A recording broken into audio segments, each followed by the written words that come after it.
Chapter 5. As the winter drew on, Molly became more and more troublesome.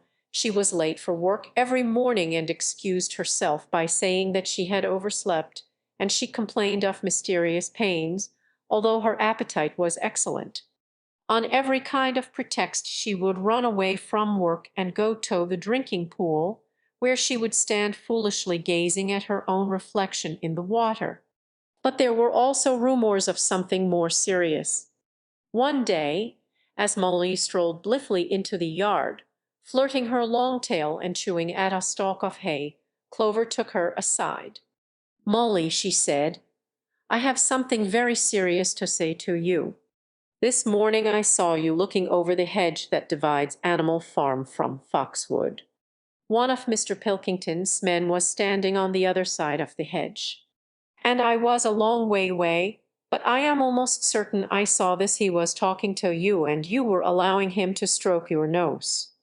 What does that mean, Molly?" "He didn't. I was. It isn't true," cried Molly, beginning to prance about and paw the ground. "Molly, look me in the face. Do you give me your word of honor that that man was not stroking your nose?" "It isn't true," repeated Molly, but she could not look Clover in the face, and the next moment she took to her heels and galloped away into the field. A thought struck Clover. Without saying anything to the others, she went to Molly's stall and turned over the straw with her hoof. Hidden under the straw was a little pile of lump sugar and several bunches of ribbon of different colors. 3 days later Molly disappeared. For some weeks nothing was known of her whereabouts. Then the pigeons reported that they had seen her on the other side of Willingdon. She was between the shafts of a smart dogcart painted red and black, which was standing outside a public-house. A fat red-faced man in check breeches and gaiters, who looked like a publican, was stroking her nose and feeding her with sugar. Her coat was newly clipped, and she wore a scarlet ribbon round her forelock. She appeared to be enjoying herself, so the pigeons said. None of the animals ever mentioned Molly again. In January there came bitterly hard weather. The earth was like iron, and nothing could be done in the fields. Many meetings were held in the big barn, and the pigs occupied themselves with planning out the work of the coming season. It had come to be accepted that the pigs, who were manifestly cleverer than the other animals, should decide all questions of farm policy, though their decisions had to be ratified by a majority vote. This arrangement would have worked well enough if it had not been for the disputes between Snowball and Napoleon. These two disagreed at every point where disagreement was possible. If one of them suggested sowing a bigger acreage with barley, the other was certain to demand a bigger acreage of oats, and if one of them said that such and such a field was just right for cabbages, the other would declare that it was useless for anything except roots. Each had his own following, and there were some violent debates. At the meetings Snowball often won over the majority by his brilliant speeches, but Napoleon was better at canvassing support for himself in between times. He was especially successful with the sheep. Of late the sheep had taken to bleating 4 legs good, 2 legs bad both in and out of season, and they often interrupted the meeting with this. It was noticed that they were especially liable to break into 4 legs good, 2 legs bad at crucial moments in Snowball's speeches. Snowball had made a close study of some back numbers of the Farmer and Stock Breeder which he had found in the farmhouse, and was full of plans for innovations and improvements. He talked learnedly about field drains, silage, and basic slag, and had worked out a complicated scheme for all the animals to drop their dung directly in the fields, at a different spot every day, to save the labor of cartage.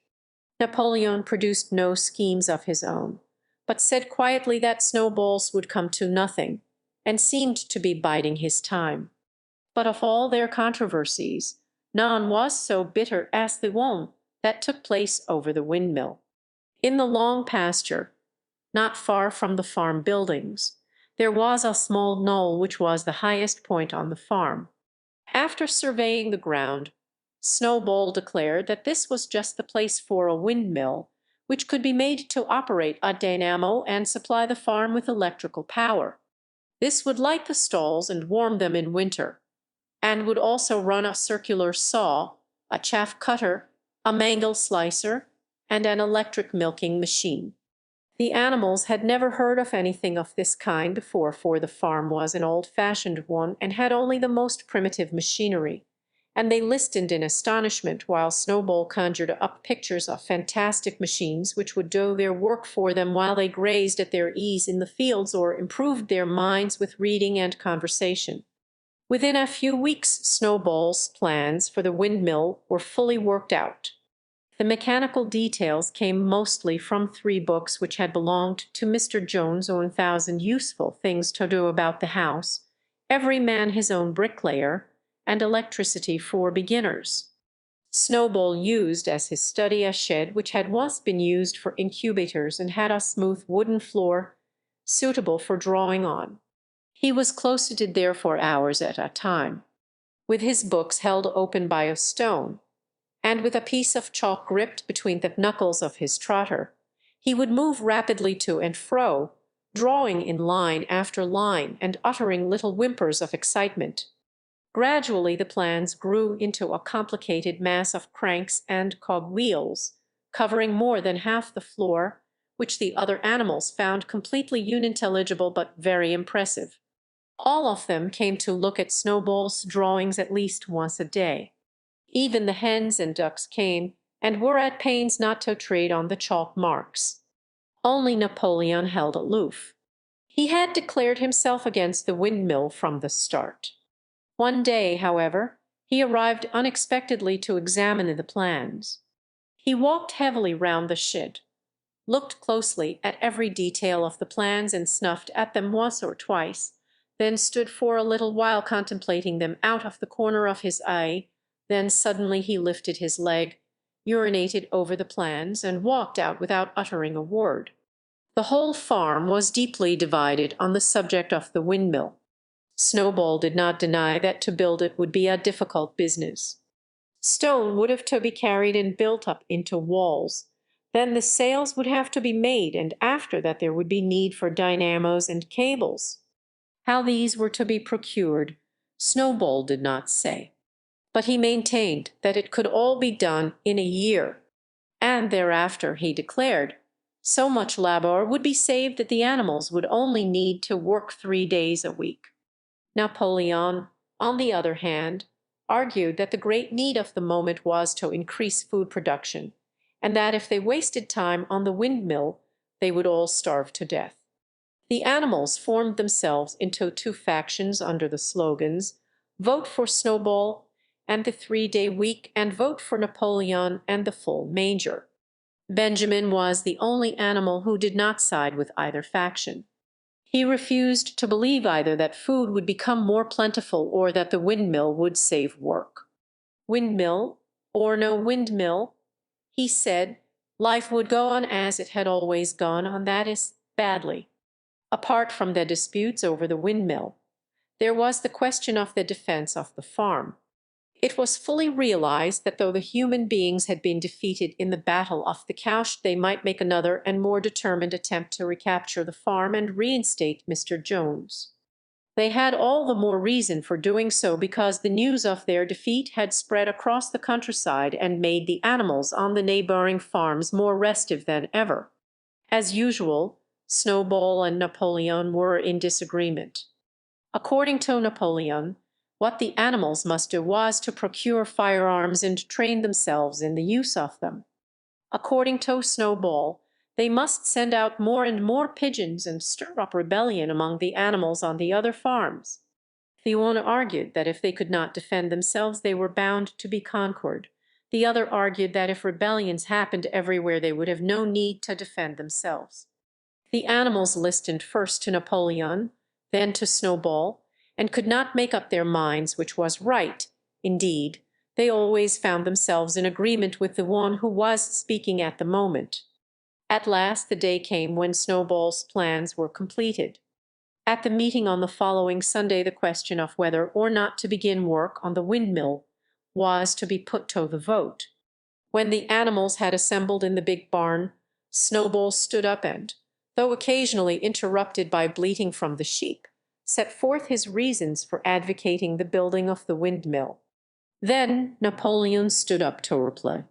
He said very quietly that the windmill was nonsense and that he advised nobody to vote for it, and promptly sat down again.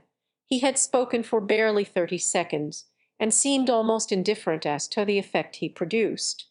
At this Snowball sprang to his feet, and shouting down the sheep, who had begun bleating again, broke into a passionate appeal in favor of the windmill. Until now the animals had been about equally divided in their sympathies, but in a moment Snowball's eloquence had carried them away. In glowing sentences he painted a picture of Animal Farm as it might be when sordid labor was lifted from the animals' backs. His imagination had now run far beyond chaff cutters and turnip slicers. Electricity, he said, could operate threshing machines, plows, harrows, rollers, and reapers and binders, besides supplying every stall with its own electric light, hot and cold water, and an electric heater. By the time he had finished speaking, there was no doubt as to which way the vote would go. But just at this moment Napoleon stood up and, casting a peculiar sidelong look at Snowball, uttered a high-pitched whimper of a kind no one had ever heard him utter before. At this there was a terrible baying sound outside, and 9 enormous dogs wearing brass-studded collars came bounding into the barn. They dashed straight for Snowball, who only sprang from his place just in time to escape their snapping jaws. In a moment he was out of the door, and they were after him. Too amazed and frightened to speak, all the animals crowded through the door to watch the chase. Snowball was racing across the long pasture that led to the road. He was running as only a pig can run, but the dogs were close on his heels. Suddenly he slipped, and it seemed certain that they had him. Then he was up again, running faster than ever. Then the dogs were gaining on him again. One of them all but closed his jaws on Snowball's tail, but Snowball whisked it free just in time. Then he put on an extra spurt and, with a few inches to spare, slipped through a hole in the hedge and was seen no more. Silent and terrified, the animals crept back into the barn. In a moment the dogs came bounding back. At first no one had been able to imagine where these creatures came from, but the problem was soon solved. They were the puppies whom Napoleon had taken away from their mothers and reared privately. Though not yet full grown, they were huge dogs, and as fierce-looking as wolves. They kept close to Napoleon. It was noticed that they wagged their tails to him in the same way as the other dogs had been used to go to Mr. Jones.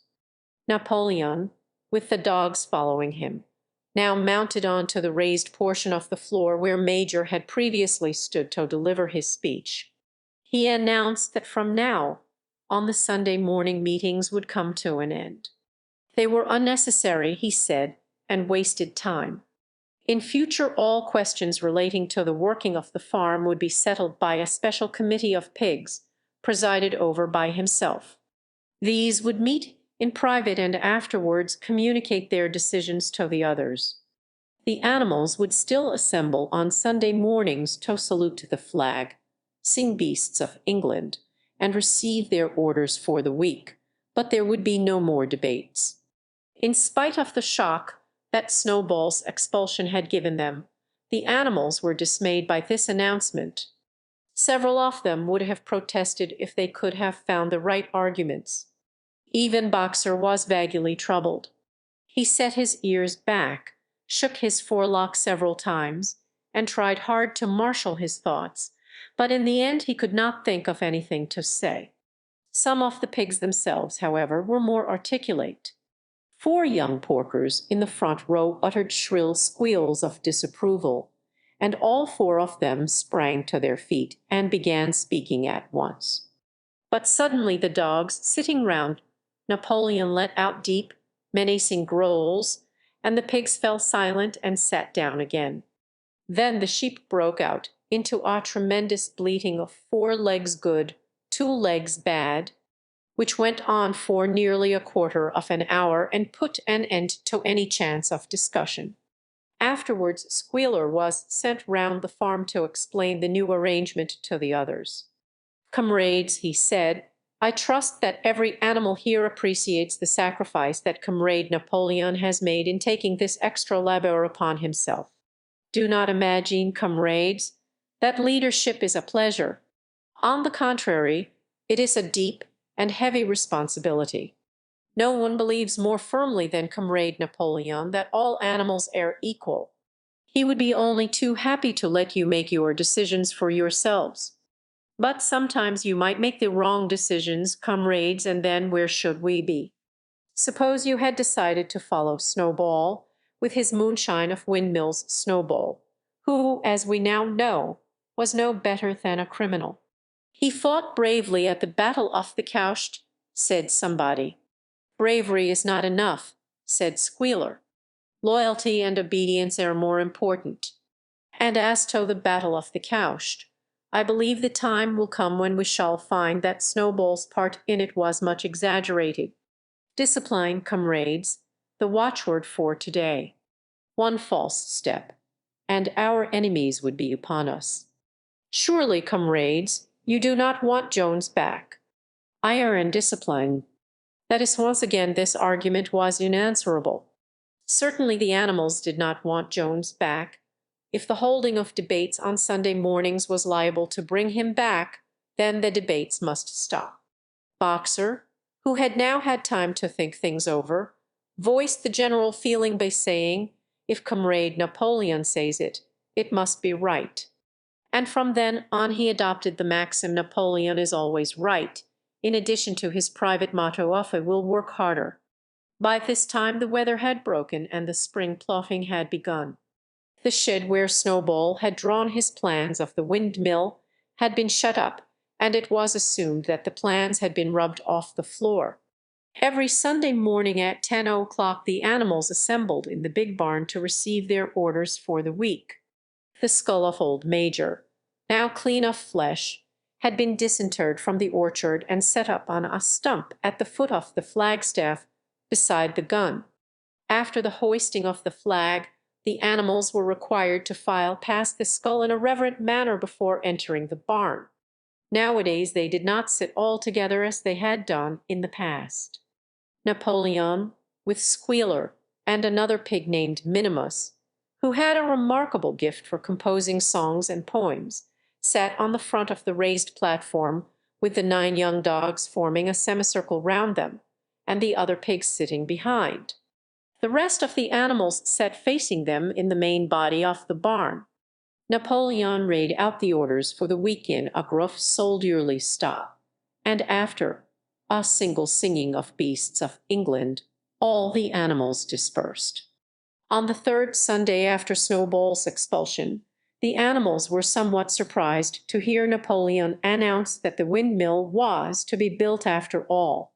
He did not give any reason for having changed his mind, but merely warned the animals that this extra task would mean very hard work.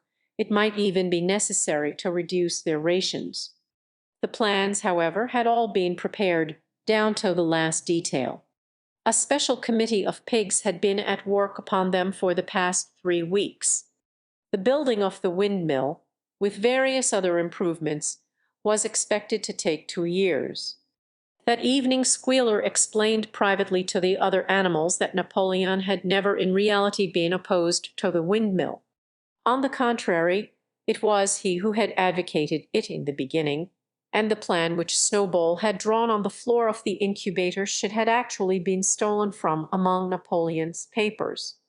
The windmill was, in fact, Napoleon's own creation. Why, then, asked somebody, had he spoken so strongly against it? Here Squealer looked very sly. That, he said, was Comrade Napoleon's cunning. He had seemed to oppose the windmill simply as a manoeuvre to get rid of Snowball, who was a dangerous character and a bad influence. Now that Snowball was out of the way, the plan could go forward without his interference. This, said Squealer, was something called tactics. He repeated a number of times, "Tactics, comrades, tactics," skipping round and whisking his tail with a merry laugh.